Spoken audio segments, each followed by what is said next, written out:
or 5 logs on the negativity fire. One of them is a critical eye. A critical eye. Pastor Rick's one of the most positive people I know. Amen. And one of the reasons why he's so positive is he literally cannot see anything wrong with anything. Ever. We would have, way back when the church was smaller, we would have every Tuesday, we would have a service review meeting where we would sit in a room with the worship leader and a couple of other people, and Pastor Rick and I, and we would go over the service. This was Pastor Rick's comment 6, 7, 8 years in a row. I thought it was awesome. I thought it was great. Well, what about areas for improvement? I can't think of any. I don't know how it could get better than that. Really? No, I don't want to get critical of him right now. How many people would say, I do see the negative. I constantly see it and recognize it and have to put it down. Put up your hand if you're like that. Put up your hand if you're like, yeah, I really don't see it. Someone have to point it out to me. I'm just humming a tune, having an awesome day again today. Go ahead, put up your hand if you're like that. Love you. You're like that too. I see your smile right there. You are like that. I know you are. I'm trying to love you. Now, those are two very different things. And if you're a person who has a critical thought, an eye for things, you see, that's too short. That's the wrong color. That's the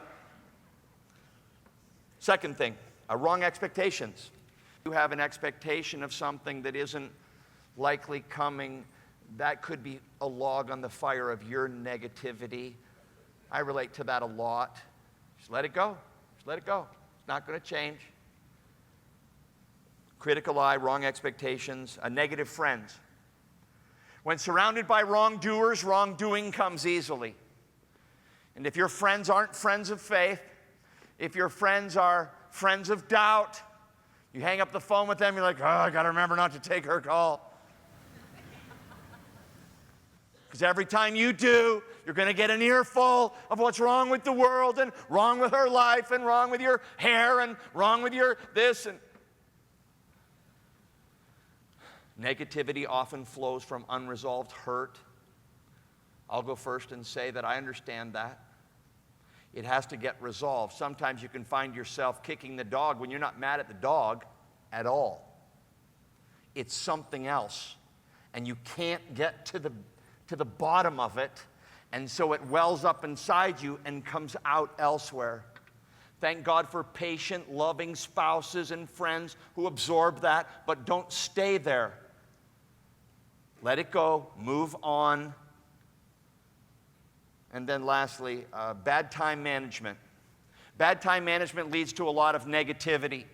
If you have too much time on your hands, you know, you're just a screen and a mouse away from becoming an internet troll, going around searching for significance, leaving your who cares comments all over everything, just trying to get your voice heard.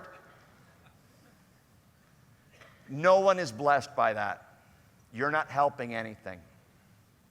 If you have too much time on your hands. If you have too little time on your hands and you're late for this and late for that and late for that, you're running all the time, and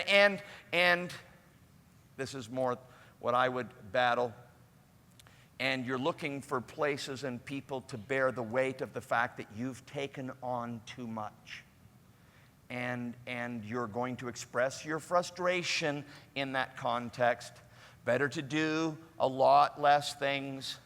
I got a little submission this week for, 8 or 9 speaking requests here, there, and everywhere, all over North America and what else. And it was so fun to go, no. I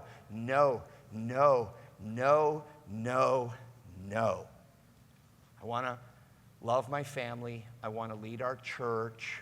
I don't want to use my time poorly and let negativity, see, it's one or the other. You have too much time or you don't have enough time. Either one of those can be a log on the negativity fire.